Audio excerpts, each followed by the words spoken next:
आज हम लोग पढ़ेंगे गुणनखंड वृक्ष पे आधारित कुछ प्रश्नों को सॉल्व करना।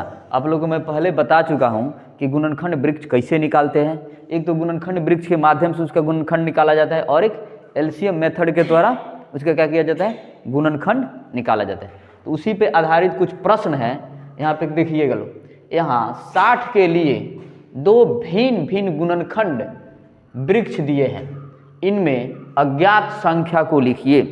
यानी जैसे अपना 60 हो गया, दो तरीका से दिया गया, यहाँ भी 60 दिया गया है, यहाँ भी 60 दिया गया है।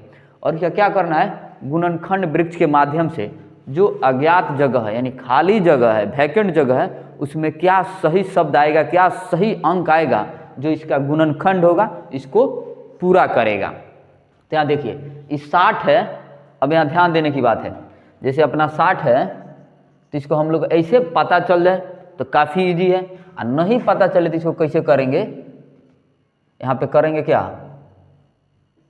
10 करेंगे। जैसे 10 दिख गया तो 10 छक 60 कर देंगे, ठीक ना।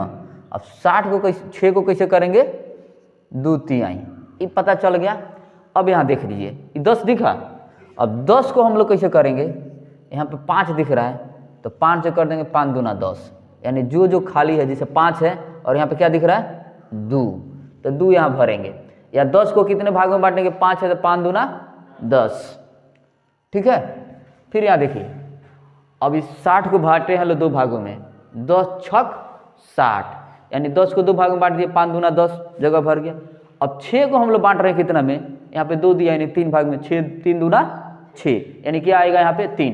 जैसे यहाँ पे 6 को देखें 2 से किया है 3 दूना, ठीक ना। लेकिन कोशिश किया जाता है, हम ऐसे बता रहे हैं निकालने के लिए, लेकिन गुणनखंड विधि द्वारा निकालिएगा तो सबसे पहले छोटी संख्या, फिर उससे बड़ी, फिर उससे बड़ी, फिर वैसा ही यहाँ पे करना है। 60 को हम लोग बांटे हैं 30 दूना, यानी क्या आएगा यहाँ पे 2 आएगा 60। अब 30 को हम लोग 2 भाग में बांटे हैं, 10 तिहाई 30, यहाँ पे 3 आएगा।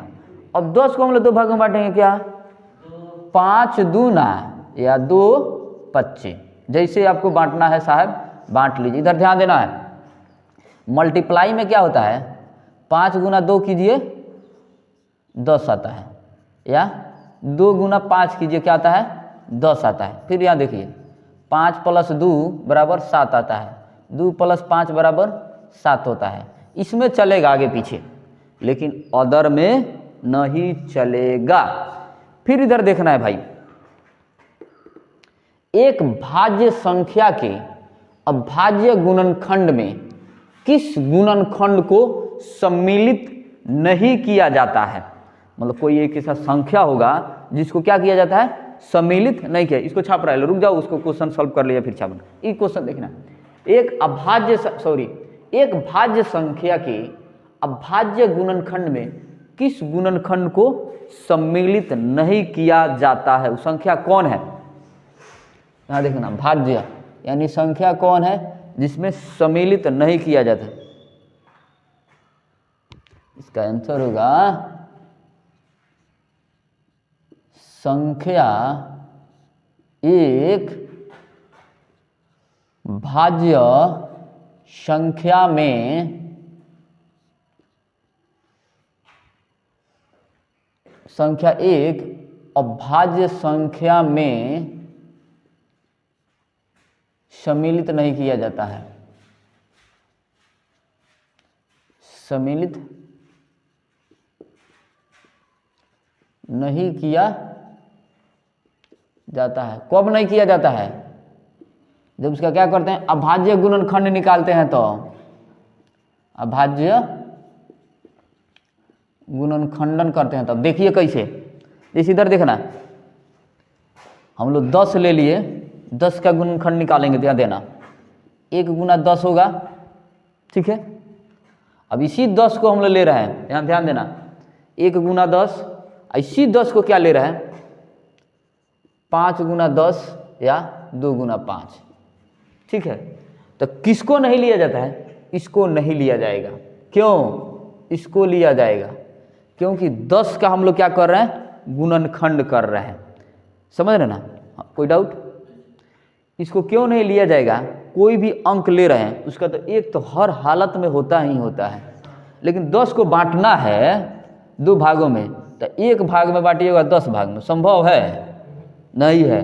10 को हम लोग जब भी बांटेंगे 2 भाग में बांटना है तो क्या होगा, 5 गुना 10 करेंगे तब आएगा। 1 गुना 10 करेंगे तो नहीं है। कोई और ले लीजिए, 6 ले लीजिए।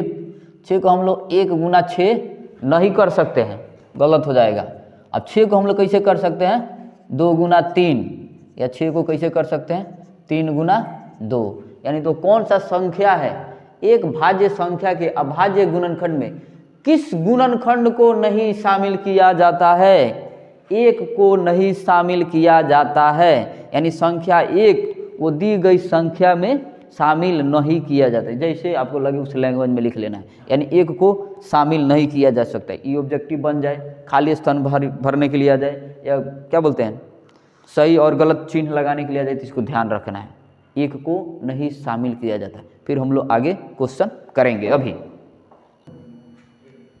यहाँ देखिए, 4 अंकों की सबसे बड़ी संख्या लिखिए और उसे अभाज्य गुणनखंड के रूप में व्यक्त करना है।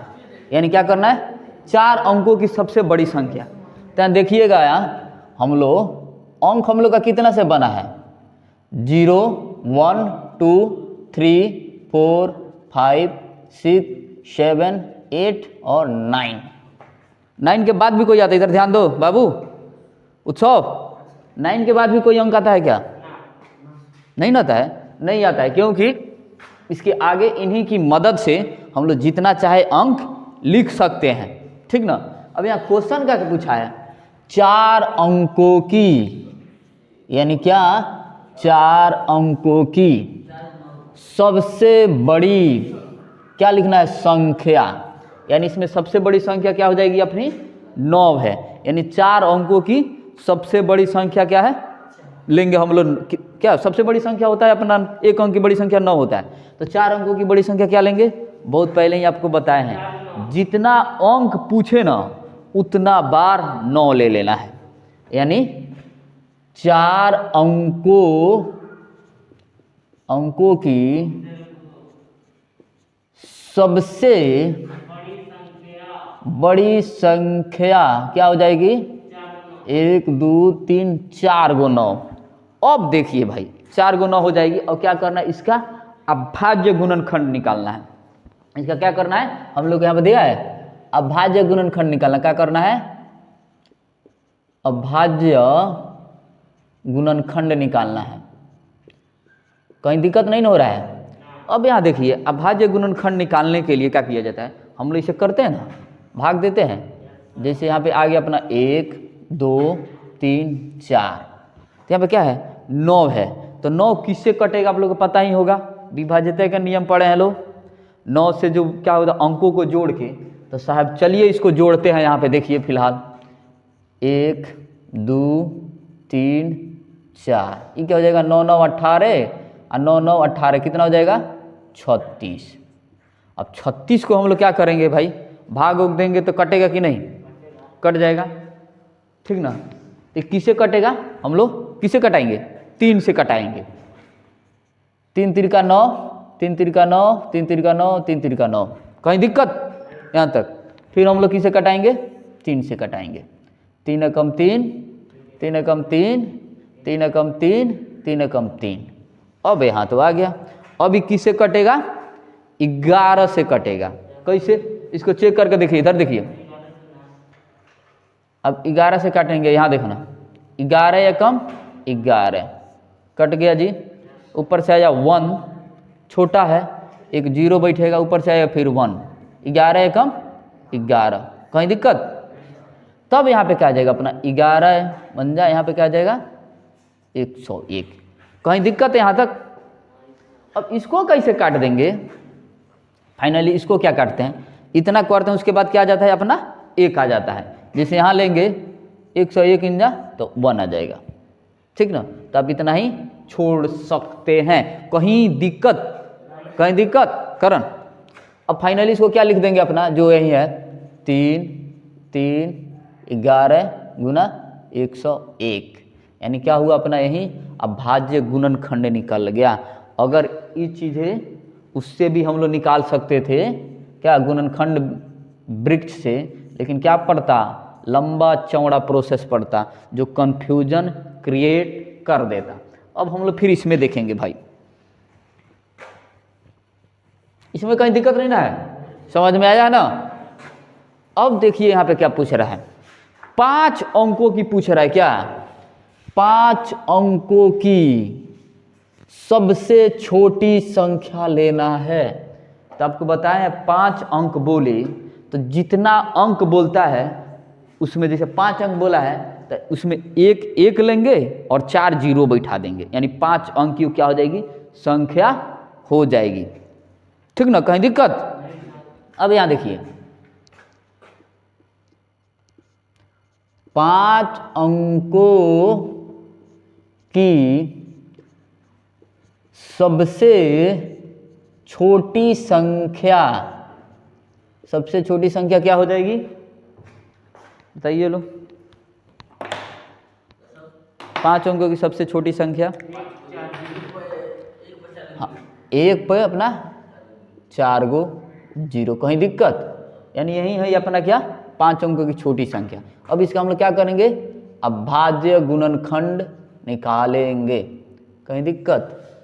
अब ये चीज़ें आप देखिएगा भाई, जिसमें जीरो होता है वो 2 गो अंक का क्या होता है, 3 गो अंक से उसमें भाग लगता है, क्या क्या, पहला तो 2 से, जो सम संख्या होगी सम संख्या में क्या उसे डिविजिबल हो जाएगा, जिसके इकाई स्थान पर क्या हो, 0 हो, 2 हो, 4 हो, 6 हो और क्या हो 8 हो। और नहीं तो 0 है तो 10 से विभाजित है के नियम, जिसके इकाई स्थान में 0 हो, 5 से विभाजित है के नियम, जिसके इकाई स्थान पर 0 हो नहीं तो 5 हो। तो इसको हम लोग क्या करेंगे, 2 से करेंगे, 2 से करेंगे, 2 पचे 10 फिनिश, कहीं दिक्कत।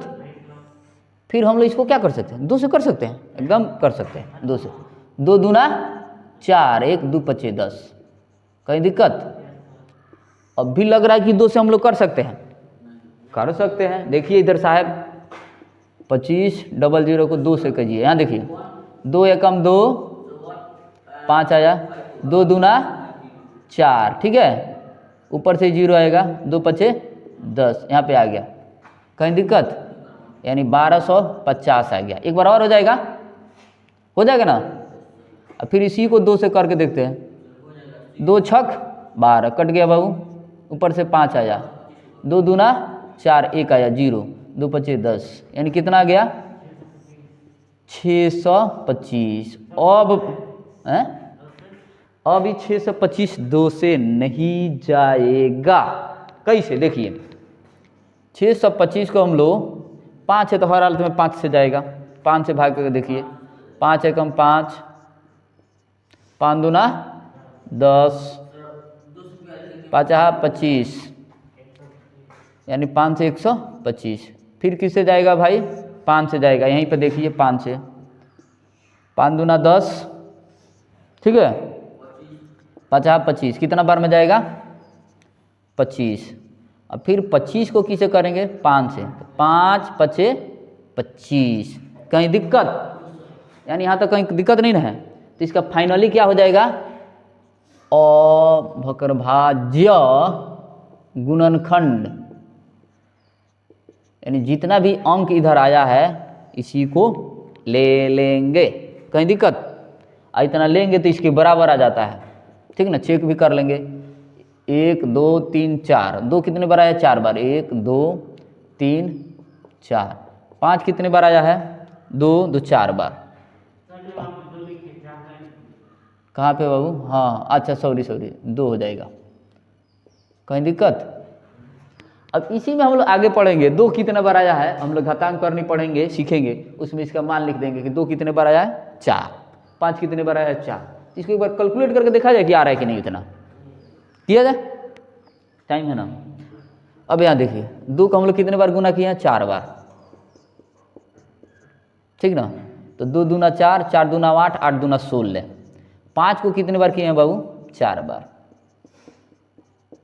5 25 5 25, 25 25 का कितना होता है 625, 625 को हम लोग 16 से मल्टीप्लाई करके देखेंगे तेजी से, 6 5 30 के 0 हाथ में 3, 6 दूना 12 3 15 के 5 हाथ में 1, 6 6 36 1 37। अब यहाँ देखिए इसे उत्तर दे जाएगा 5 2 6 0 5 5 10 के 0 7 3 10 के 0 7 3 9 1 10 के 0। प्रूव्ड हो गया, कहीं दिक्कत? यानी इतना आ गया ना, 1 पे 4 0, 1 पे 4 0, 5 अंक की सबसे छोटी संख्या। फिर हम लोग मिलते हैं नेक्स्ट वीडियो में नेक्स्ट रीडिंग के साथ, नेक्स्ट क्वेश्चन के साथ। तब तक के लिए धन्यवाद। जय हिंद।